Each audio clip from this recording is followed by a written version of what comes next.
Hello बच्चों। आज इस लेसन में हम फ्रैक्शंस के बारे में और अधिक जानेंगे। सबसे पहले ये याद रखिए, फ्रैक्शन क्या होता है। फ्रैक्शन शब्द का मतलब होता है किसी भी पूरी वस्तु या किसी पूरे एक समूह का एक हिस्सा। एक पूरी वस्तु हो सकती है जैसे कि चॉकलेट, या एक समूह हो सकता है जैसे कि एक चेरी का गुच्छा है। उसका एक हिस्से को कहते हैं फ्रैक्शन। जैसे कि मान लीजिए आपके पास एक चॉकलेट थी और वह चॉकलेट आप दो लोगों के बीच में बांटना चाहते, तो आप क्या करेंगे? आप बीच में से उसे तोड़ देंगे। आधी एक बच्चे को दे देंगे, आधी एक बच्चे को दे देंगे। ठीक है ना? ठीक उसी प्रकार अगर आपको चेरी के गुच्छे को दो बच्चों के बीच में बांटना होता, तो आप आधा गुच्छा एक बच्चे को देते, आधा गुच्छा दूसरे बच्चे को। ठीक है ना? आधे को लिखते हैं 1/2। ठीक है ना? जैसे कि हमने फ्रैक्शन के लेसन में सीखा था। तो इस हिस्से को बोलते हैं 1/2। किसी वस्तु को दो पार्ट में बनाया, डिवाइड किया है, उसके एक पार्ट को कहते हैं 1/2। ठीक है ना? मान लीजिए आपके पास 20 चेरी है और उसे आपने दो बच्चों में डिवाइड किया, तो हर एक को कितनी मिलेगी? 20/2 यानी 10 मिलेगी। एक को 10 ये मिली, दूसरे को 10 मिली। ठीक है ना? तो जब हम लिखते हैं 1/2, तो उसका क्या मतलब होता है? इसका मतलब होता है ऊपर के भाग का मतलब क्या होता है और नीचे के भाग का मतलब क्या होता है। तो इसको मतलब समझने की कोशिश करते हैं। जैसे कि हमने चॉकलेट को दो भागों में बांटा था या चेरी के गुच्छे को दो हिस्सों में बांटा था, तो जब हम एक हिस्से को लिखते हैं 1/2, इसका क्या मतलब होता है यह जानने की कोशिश करते हैं। ऊपर के हिस्से को बोलते हैं न्यूमरेटर और नीचे के हिस्से को बोलते हैं डिनोमिनेटर। ठीक है ना? नीचे का हिस्सा ये दर्शाता है कि किसी वस्तु को या किसी समूह को आपने कितने भागों में बांटा है। तो जैसे इस चॉकलेट को हमने दो भागों में बांटा है, तो नीचे का हिस्सा दर्शाता है 2, दो भागों में बांटा है। और ऊपर का हिस्सा यानी न्यूमरेटर दर्शाता है आपने उस वस्तु के कौन से भाग को लिया। तो आपने इस चॉकलेट को दो भाग में विभाजित किया, तो नीचे आया 2, और उसके एक हिस्से को बोलेंगे 1/2 यानी 1 पार्ट आउट ऑफ 2 पार्ट्स। ठीक है ना? ऊपर वाले को बोलते हैं न्यूमरेटर, नीचे वाले को बोलते हैं डिनोमिनेटर। ठीक है? ऊपर न्यूमरेटर, नीचे को डिनोमिनेटर। मान लीजिए हमारे पास 12 चॉकलेट्स है और इन्हें हम चार बराबर के भागों में बांटते हैं, तो कैसे लिखेंगे हम इसे? हर एक भाग में कितनी आएगी? 12/4 3। हर भाग में 3 आएगी। ठीक है ना? ये देखिए चार भाग में हमने डिवाइड कर दिया। एक भाग ये हो गया, दूसरा भाग ये हो गया, तीसरा भाग ये हो गया, चौथा भाग ये हो गया। ठीक है ना? और हर एक भाग में आई 3-3 चॉकलेट। ठीक है ना? तो इस भाग को हम किस तरीके से लिखते हैं फ्रैक्शन में? हम इसे लिखेंगे एक भाग को, यानी एक भाग को लिखेंगे 3 चॉकलेट आउट ऑफ 12 यानी 3/12।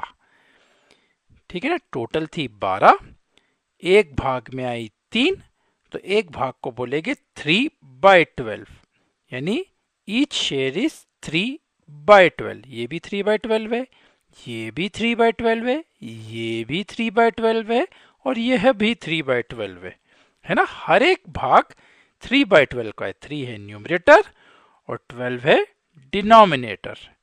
ठीक है ना? तो कोई भी फ्रैक्शन को देख के आप बता सकते हैं कि वो कितने भागों में बंटा गया है। जैसे अगर लिखा है 3/4, मतलब कोई बड़ी चीज को चार भाग में बांटा गया है और आपने उसके 3 भाग ले लिए हैं, तो उसको बोलेंगे 3/4। यहाँ पे लिखा है 10/20, इसका मतलब है किसी चीज को 20 भाग में विभाजित किया गया है और आपने 10 भाग लिए, उसके 10 भाग 10 भाग लिए तो उसको बोलेंगे 10/20। ऊपर का नंबर दर्शाता है न्यूमरेटर और नीचे का होता है डिनोमिनेटर। डिनोमिनेटर मतलब उस पूरे भाग को या समूह को कितने भागों में बांटा गया है, वह होता है डिनोमिनेटर। और न्यूमरेटर मतलब कितनी संख्या, उन पूरे भागों में से कितनी संख्या आपके पास है, तो इसको बोलते हैं न्यूमरेटर, है ना। तो 10/20 मतलब कोई चीज को 20 भागों में विभाजित किया और आप उनके 10 भागों को एक साथ ले रहे हैं तो उसको बोलेंगे 10/20। चलिए उदाहरण लेते हैं। मान लीजिए आपकी माँ ने एक बहुत अच्छा केक बनाया है और आपके परिवार में 4 सदस्य है, तो इसलिए वह केक को 4 बराबर के भागों में काटती है, 4 इक्वल पार्ट्स में, ठीक है ना।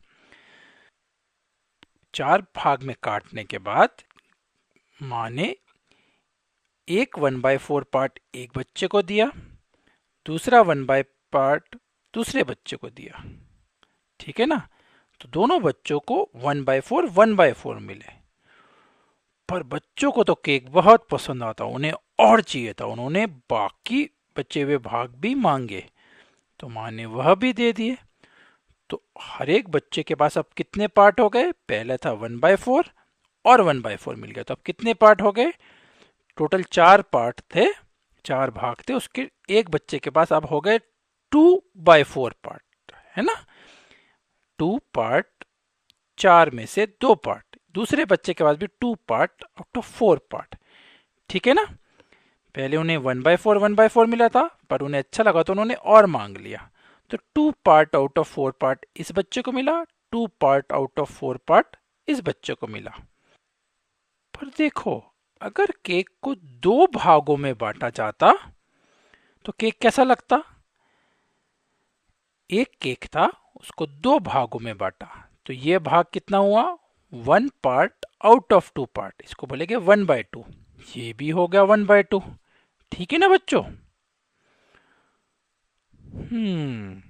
तो अगर यह 1/2 है तो, और यह क्या हम कह रहे, यह हम कह रहे 1/4 और 1/4 मिला के 2/4। तो ये 2/4 है कि 1/2, लगते तो बराबर है। अगर हमने केक को 4 पार्ट में विभाजित किया और उसके 2 पार्ट लिए तो उसको लिखते हम 2/4, और अगर केक को 2 पार्ट में विभाजित किया और उसके एक पार्ट को लिया तो लिखते हैं 1/2। बट लगता तो सेम ही साइज का है। बिल्कुल ठीक सोचा आपने, 2/4 और 1/2 बिल्कुल एक समान होते हैं। आप कंफ्यूज हो गए, कोई बात नहीं, हम और उदाहरण लेते रहे समझने के लिए। यहाँ पर 6 चॉकलेट है, 1 2 3 4 5 6, और इन्हें 2 दोस्तों ने बराबर में बांटा, तो हर एक को 3-3 चॉकलेट मिली, 1 2 3 इस बच्चे को मिली, 1 2 3 इस बच्चे को मिली, ठीक है ना। तो हर एक बच्चे के हिस्से में कितना पार्ट आया, टोटल थी 6, तो हर एक बच्चे के पास आई 3/6 chocolate, 3 chocolate by 6 chocolate, total थी 6, उसमें से इस बच्चे को मिली 3, इस बच्चे को भी बोले मेरे को कितनी मिली, 3/6, ठीक है ना। पर अगर हम इसे समूह के हिसाब से देखें तो अगर हमने पूरी 6 वस्तुओं को 2 बराबर के भाग में बांटा था तो हम यह भी कह सकते हैं हर एक बच्चे को आधी चॉकलेट मिली, यानी 1/2 चॉकलेट उस समूह की मिली। तो क्या हम कह सकते हैं 3/6 और 1/2 एक है, बिल्कुल कह सकते हैं, यही होते हैं इक्विवेलेंट फ्रैक्शन। चलिए और उदाहरण लेते हैं। यहां पर एक सर्कल है, उसको हमने 2 पार्ट में डिवाइड किया, यहाँ पे हमने 4 में करा विभाजित, और यहाँ पे हमने 6, 1 2 3 4 5 6 पार्ट में विभाजित किया, ठीक है ना, बराबर बराबर। सेम सर्कल की साइज है, यहाँ पे 2 में विभाजित किया, 1 2, सेम सर्कल को 1 2 3 4 पार्ट में डिवाइड किया और यहाँ पे 6 पार्ट में, ठीक है। अब हम ऊपर के भाग को कलर कर देते हैं, ग्रीन कलर कर दिया, तो यह कितना हुआ, ये ग्रीन कलर का पार्ट अगर यहाँ पे देखेंगे तो इसको बोलेंगे 1 part out of 2। Total 2 part थे, उसका ये ग्रीन पार्ट है 1/2। यहाँ पे ग्रीन पार्ट कितने हुए, टोटल पार्ट कितने थे 1 2 3 4, तो नीचे डिनोमिनेटर में लिख दिया 4। और ये कितने पार्ट है ग्रीन वाले 2, तो लिख दिया 2/4। 2 पार्ट टोटल 4 पार्ट में से। यहाँ पे कितने ग्रीन पार्ट हुए, टोटल पार्ट कितने 1 2 3 4 5 6, तो नीचे डिनोमिनेटर में लिख दिया 6। और हमने ग्रीन पार्ट कितने हैं 1 2 3, तो इसको लिख दिया 3/6। ठीक है ना। पर ये तो सब की सब समान दिख रहे हैं, है ना। यह भी उतना ही है, यह भी उतना ही है, यह भी उतना ही है। तो 1/2, 2/4 और 3/6 बिल्कुल समान वैल्यू दर्शा रहे हैं, इसलिए इन्हें कहते हैं इक्विवेलेंट फ्रैक्शन। अलग अलग फ्रैक्शन है बट इनकी वैल्यू एक समान है। 1/2 भी इतना ही ग्रीन है, देखिए 2/4 भी उतना ही ग्रीन है, 3/6 भी उतना ही ग्रीन है। तो इन्हें कहते हैं इक्विवेलेंट फ्रैक्शन। चलिए एक और उदाहरण लेते हैं। मान लीजिए हमारे पास 12 चेरीज है, 1 2 3 4 5 6 7 8 9 10 11 12, और इसको हमने दो भाग में विभाजित किया। तो हर एक भाग में कितनी आएगी, 6 1 2 3 4 5 6। ठीक है ना। 12 चेरी के समूह को 1/2 में डिवाइड किया तो हर एक भाग में कितनी आएगी, 1/2 ऑफ 12 इज 6। 1 2 3 4 5 6 है ना। एक भाग ये है, एक भाग ये है, दोनों भाग में 6 आई।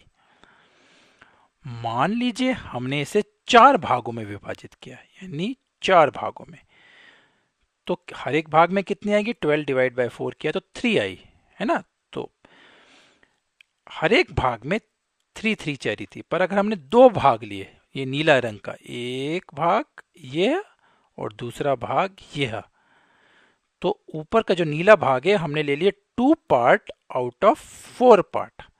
ठीक है ना। तो यहाँ पे दोनों भाग मिला के कितनी चेरी आई, 1 2 3 4 5 6। तो 2/4 ऑफ 12 इज ऑल्सो 6। अरे ये तो बढ़िया बात हुई। 1/2 ऑफ 12 भी 6 था, हमने पहले देखा। 2/4 ऑफ 12 भी 6 हुआ। चलिए एक और काम करते हैं। अब की बार हम इन 12 चेरियों को 6 भागों में विभाजित करते हैं। हर एक भाग में आई कितनी, 2 12 डिवाइड बाय 6 इज 2। पर अब हम ब्लू कलर करेंगे 3 भागों को मिला के, 1 भाग 2 भाग 3 भाग। टोटल कितनी हुई इस पूरे ब्लू में, 1 2 3 4 5 6, यानी 6 चेरी हुई। तो 3/6, 3 पार्ट आउट ऑफ 6 पार्ट, है ना। ये 3 पार्ट आउट ऑफ 6 पार्ट, और टोटल कितनी थी 12, ये भी 6 हुआ। ठीक है ना। तो अब हम क्या देख रहे हैं, 1/2 ऑफ 12, यानी 12 चेरी को दो पार्ट में विभाजित किया तो हर एक पार्ट में आई 6, या 12 चेरी को 2/4 में करा, यानी 4 में डिवाइड किया और उसके दो भाग लिए तो वो भी 6 आई। नीले रंग पे ध्यान दीजिए। और अगर 12 चेरी को 6 भागों में विभाजित किया और 3 भाग लिए, 3/6, 3 भाग आउट ऑफ 6 भाग, 12 चेरी के 6 भाग किए, उसके 3 भाग लिए, वह भी 6 आई। तो ये तीनों नीले रंग में 6 चेरी आ रही, जबकि उनको विभाजित एक बार 2 भागों में किया, एक बार 4 भागों में किया, एक बार 6 भागों में किया। तो हम कह सकते हैं 1/2, 2/4 और 3/6 इक्विवेलेंट फ्रैक्शन है, यानी ये एक ही वैल्यू दर्शाते हैं। तो अब आप सोच रहे होगे किसी भी फ्रैक्शन का इक्विवेलेंट फ्रैक्शन कैसे निकाल सकते हैं। बड़ा आसान होता है। फ्रैक्शन के न्यूमरेटर और डिनोमिनेटर दोनों को समान अंक से मल्टीप्लाई कर दो। जैसे 1/2 को अगर 2 से मल्टीप्लाई ऊपर भी करें और नीचे भी करें तो हमको मिल जाता है 1 × 2 2, 2 × 2 4।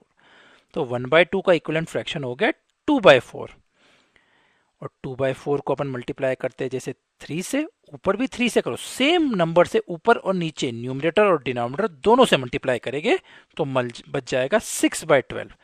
तो 1/2 2/4, 6/12 सभी इक्विवेलेंट फ्रैक्शन है। ठीक है ना। चलिए मान लीजिए हमारे पास 9 संतरे 1 2 3 4 5 6 7 8 9 और इसको हमने 3 भागों में विभाजित किया और उसके 2 भाग लिए, तो हमारे पास कितने संतरे हुए? यहाँ पे 2/3 भाग हुए है ना, 2/3 भाग हुए और 6 संतरे हमारे पास हुए। उसी प्रकार हम 9 संतरों को 9 भागों में विभाजित कर सकते हैं और उसके 6 भाग ले सकते हैं, तो हो जाएगा 6/9। 6/9 में भी 6 संतरे हैं, 2/3 में भी 6 संतरे, 1 2 3 4 5 6, यहाँ पे 1 2 3 4 5 6 पार्ट आउट ऑफ 9 पार्ट। और कैसे 6/9 निकाल सकते हैं? बड़ा आसान है, 2/3 लो, उसको 3 से ऊपर मल्टीप्लाई करो, नीचे भी मल्टीप्लाई करो, तो आ गया 6/9। 2 से मल्टीप्लाई करते और नीचे भी 2 से मल्टीप्लाई करते तो आ जाता 4/6। तो 2/3 और 6/9 इक्विवेलेंट फ्रैक्शन है।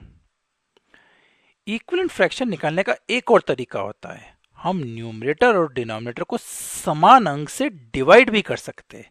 जैसे कि 2/4 और 1/2 दोनों को 2 से डिवाइड कर दीजिए, तो 2/2 हो गया 1, 4/2 हो गया 2, है ना। दोनों अलग अलग से डिवाइड करो बट समान अंक से, तो 2/4 और 1/2 भी इक्विवेलेंट फ्रैक्शन है। देखिए 2 part out of 4 part, 4 part थे, 1 2 3 4 और ग्रीन किया हमने 2 पार्टों 2 भागों में, तो हो गया 2/4।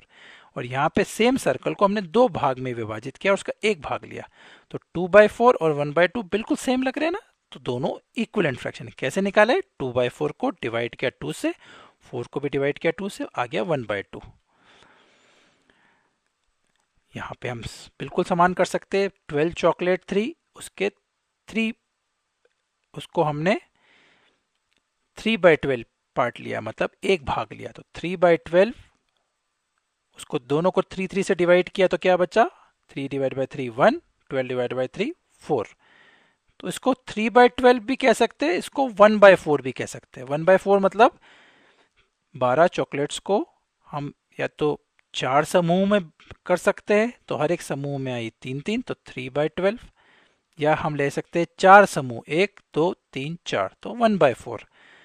तो इसको 1/4 भी कह सकते हैं उस समूह का, 1/4 ऑफ 12, या हम कह सकते हैं 3/12, दोनों समान होता है।